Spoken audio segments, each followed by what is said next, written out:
System of particles and rotational motion. तो इसमें जैसे सबसे पहले हम बात करेंगे पार्टिकल की। और सिस्टम ऑफ पार्टिकल्स का मतलब क्या है? सिस्टम ऑफ पार्टिकल्स का मतलब ये है कि कोई भी अगर बॉडी है, कोई भी बॉडी अगर है, मान लीजिए कोई हमारे पास कोई डब्बा है, कोई क्यूबॉइड है, कोई क्यूब है, तो हम ये कहेंगे कि वो जो है वो एक पार्टिकल्स का सिस्टम है। पार्टिकल्स का सिस्टम मतलब कैसे कि वो छोटे छोटे छोटे छोटे पार्टिकल्स से मिलकर वो एक सिस्टम तैयार हो गया, एक पूरी बॉडी तैयार हो गई। और फिर जब हमारे पास वो पूरी की पूरी बॉडी तैयार हो जाती है तो हम ये कहते हैं कि उस बॉडी का कोई ना कोई सेंटर ऑफ मास तो होगा, कहीं ना कहीं तो ऐसा होगा कि जहाँ पर सारा मास कंसंट्रेटेड होगा, तो उसको हम सेंटर ऑफ मास बोल देते हैं। तो ऐसा होता है कि जैसे मान लीजिए हमारे पास कोई एक डिस्क है। डिस्क का मतलब क्या हो गया? जैसे फ्लाइंग डिस्क है, फ्लाइंग डिस्क आप लोगों ने खेला ही हो गया, तो उसको ऐसे फेंकते हैं, फिर उधर से एक बच्चा पकड़ लेता है उसको। फ्लाइंग डिस्क को अगर मान लीजिए आपने एक किसी कोने पर, जैसे मान लो ये फ्लाइंग डिस्क है,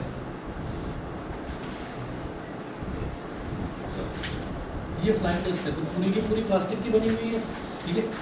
अब उसको मान लीजिए हमने ऐसे पकड़कर फेंका, तो आप ये देखेंगे कि वो फ्लाइंग डिस्क ऐसे गोल गोल गोल गोल घूमती हुई जाती है और सामने जो दूसरा बच्चा है उसको कैच करता है। तो गेम है, बच्चे खेलते हैं इसको। अब इसमें क्या है कि हमने क्या करा कि ये घूमती हुई जाती है, तो घूमती हुई क्यों जाती है? क्योंकि जो इसका पूरा सेंटर ऑफ मास है, वो सारा का सारा मास जो है, it is assumed to be concentrated at its centre, वो सेंटर पर कंसंट्रेटेड है। अब हमने क्या करा कि हमने इस तरफ कोई इस पर मास बांध दिया, या कोई चीज़ इस पर हमने चिपका दी ऐसी कि एक कोना जो है वो इसका हैवी हो गया। तो जब इसका एक कोना हैवी हो गया, अब हम इसको फेंकेंगे, ये जा ही नहीं पाएगी, ये वहीं के वहीं गिर जाएगी। या इसका जो मोशन है, इसका मोशन वैसा नहीं हो पाएगा जैसा पहले था कि परफेक्ट रोटेशनल मोशन के ऐसे घूमती हुई जा रही है और फिर सीधा आगे ट्रैवल कर रही है, तो वो चीज़ नहीं हो पाएगी। तो हम ये कहेंगे कि यहाँ पर जो रोटेशनल मोशन है, रोटेशनल मोशन अफेक्ट करता है किसकी वजह से? मास की वजह से। अगर आपने मास जरा भी छेड़ दिया, जरा भी मास आपने ऐसा कर दिया कि एक तरफ कंसंट्रेट कर दिया, सेंटर में नहीं रखा, तो हम ये कहेंगे कि जो हमारा मोशन है किसी भी ऑब्जेक्ट का, वो मोशन जो है वो डिस्टर्ब हो जाएगा। जैसा होना चाहिए था उसको rotational motion plus translational motion. Translational motion क्या होता है कि कोई भी चीज़ जो सीधी सीधी सीधी सीधी चल रही है तो वो ट्रांसलेशनल मोशन है, और कोई चीज़ ऐसे गोल गोल घूमती हुई जा रही है और सीधी चल भी रही है तो वो रोटेशनल प्लस ट्रांसलेशनल है, कि गोल गोल भी घूम रही है और सीधे सीधे भी चल रही है, ठीक है ना। तो जैसे ये डिस्क का केस है। शुरुआत करते हैं। A particle is defined as an object whose mass is finite but whose size and internal structure can be neglected. तो एक पार्टिकल क्या होता है कि जिसका जो मास है वो तो फाइनाइट है, वो तो हमको पता है, लेकिन उसका इंटरनल स्ट्रक्चर कैसा है ना, उसका शेप कैसी है, उसकी साइज़ कैसा है, उसको नेग्लेक्ट करा जा सकता है। जैसे कह देते हैं कि एक पार्टिकल है और वो गोल गोल गोल गोल घूम रहा है, ठीक है, रोटेशनल मोशन फॉलो कर रहा है, तो आप ये कहेंगे भाई पार्टिकल का शेप और साइज़ बताओ, साइकिल गोल गोल घूम रही है या मोटरसाइकिल या फिर कार, क्या चीज़ है जो गोल गोल घूम रही है?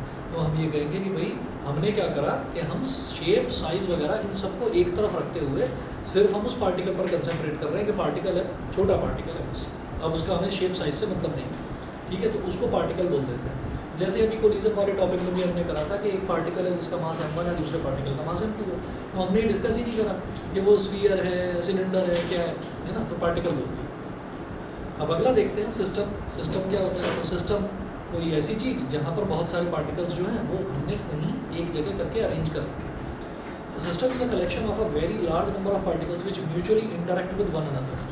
म्यूचुअल इंटरेक्शन का मतलब क्या है? आपस में बातचीत नहीं।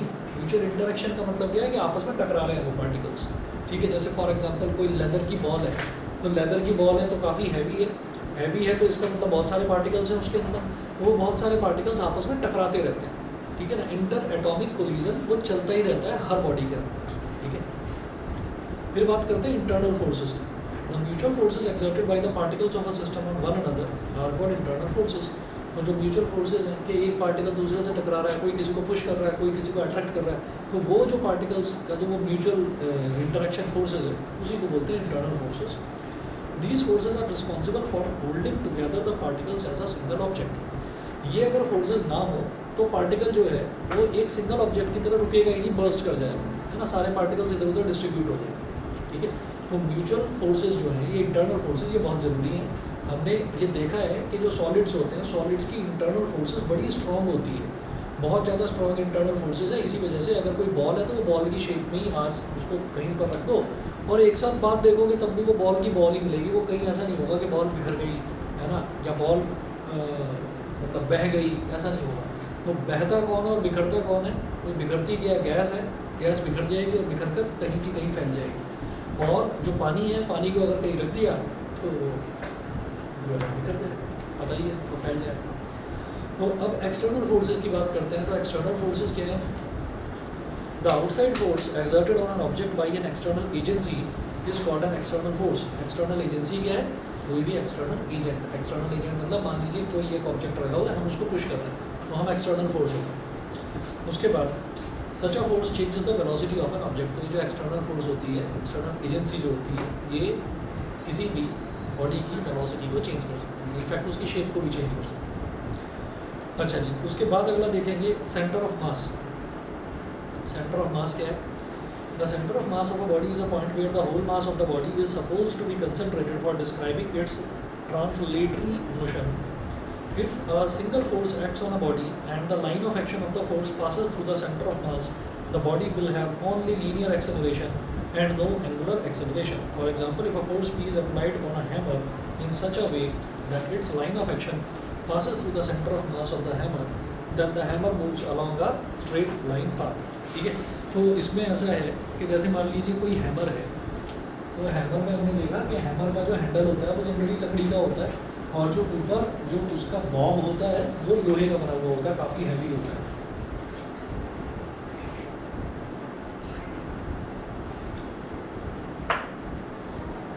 ठीक, अच्छा, अब इस हैमर को आपने लिया और इस हैमर को पकड़ के कोई भी, चाहे आपने इसका बॉब पकड़ लिया, चाहे आपने इसका हैंडल पकड़ लिया, वो आपने पकड़ के इसको ऐसे ना घुमाने की कोशिश करी, जैसे आप किसी लट्टू को घुमा देते हैं, तो आपने इसको घुमाने की कोशिश करी, आपने घुमा दिया इसको फर्श पर। तो जब आप देखेंगे तो होगा क्या कि इसका जो ये वाला पोर्शन है, ये आपको ऐसा दिखाई देगा कि इसके चारों तरफ जैसे हैंडल पूरा घूम रहा है, तो हैंडल आपको इस तरीके से घूमता हुआ नजर आएगा।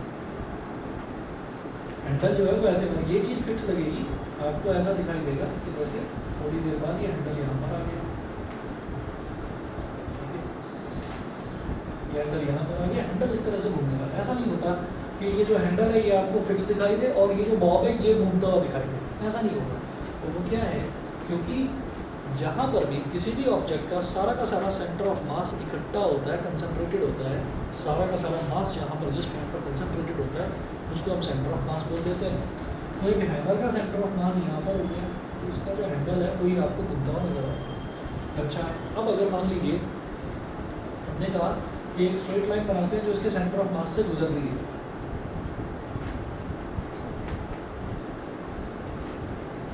ये स्ट्रेट लाइन है जिसके सेंटर ऑफ मास से गुजर रही है। इसी लाइन के अलॉन्ग अगर आपने फोर्स लगा दी तो फिर ये सीधा मूव करेगा, फिर ये रोटेशनल मोशन शो नहीं करेगा। तो अगर किसी भी बॉडी के सेंटर ऑफ मास से गुजरने वाली लाइन पर ही आपने फोर्स लगा दी तो फिर वो सीधा मूव करेगा, वो ट्रांसलेटरी मोशन शो करेगा, वो रोटेशनल मोशन शो नहीं करेगा। और सेंटर ऑफ मास के अलावा कहीं पर भी आपने फोर्स लगा दी तो फिर ये सीधा नहीं चलेगा, फिर ये रोटेशनल मोशन शो करेगा। समझ गए? ठीक है, अच्छा जी, तो ये इंपॉर्टेंस है सेंटर ऑफ मास की। But when a force R is applied along a line not passing through its center of mass, then the hammer rotates about its center of mass. तो जब भी कभी सेंटर ऑफ मास से गुजरने वाली line के along हमने फोर्स नहीं लगाई, कहीं भी और लगा दी, तो हम ये कहेंगे फिर वो रोटेशनल मोशन शो करेगा। अब अगला देखिएगा, अगला टॉपिक है centre of mass and centre of gravity, दोनों में अंतर क्या क्या है वो देखिएगा। The center of mass of a body is a point where whole mass of the body may be assumed to be concentrated for describing its translatory motion. On the other hand, the center of gravity is a point at which the resultant of the gravitational forces on all the particles of the body acts. That is, a point where whole weight may be assumed to act. तो इसमें और centre of gravity में और centre of मास में, इन दोनों में अंतर क्या है वो देख लीजिए। अब ये कहेंगे कि सेंटर ऑफ मास तो वो हो गया जहाँ पर सेंटर ऑफ मास तो वो हो गया जहाँ पर सारा का सारा मास जो है वो कंसंट्रेटेड है, जहाँ पर सारा मास कंसंट्रेटेड है। और सेंटर ऑफ ग्रेविटी वो हो गया जहाँ पर हम ये कहेंगे जिस पॉइंट पर वेट एक्ट कर रहा है। फॉर एग्जांपल, जैसे मान लीजिए हमने ये हैमर ले लिया और इस हैमर को हम छत पर खड़े हो गए कहीं पर और हमने कहा कि अब देखते हैं हैमर गिरेगा कैसे। हमने इस हैमर को ना ऐसे ही हवा में गोल घुमाकर और फेंक दिया, छोड़ दिया नीचे। तो जब आप देखेंगे तो ये हैमर नीचे गिरेगा कैसे, ये हैमर नीचे ऐसे गिरेगा कि जो इसका ये हैवी वाला पोर्शन है, ये हैवी वाला पोर्शन नीचे की तरफ जाएगा। कभी भी ऐसा नहीं हो सकता कि जो लाइट वेटेड पोर्शन है, कभी भी ऐसा नहीं होगा कि मान लीजिए ये हैमर इस तरीके से कि ये ऐसे नीचे गिरे, ऐसे नहीं जाएगा। इसका जो हैवी पोर्शन है वही नीचे की तरफ जाएगा। तो इसका मतलब ये है कि इस केस में सेंटर ऑफ मास और सेंटर ऑफ ग्रेविटी दोनों की दोनों एक ही जगह है, ठीक है। तो सेंटर ऑफ ग्रेविटी जहाँ पर सारा का सारा जो वेट है वो एक्ट करे उसको कहते हैं सेंटर ऑफ ग्रेविटी,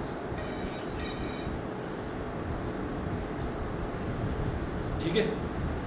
चलिए जी, सेंटर ऑफ मास हुआ, सेंटर ऑफ ग्रेविटी हुआ। इसके बाद है in a uniform gravitational field, uniform gravitational field such that of the earth on a small body the center of gravity coincides with the center of mass, but in case of Mount Everest the center of gravity lies a little below its center of mass because the gravitational force decreases with altitude।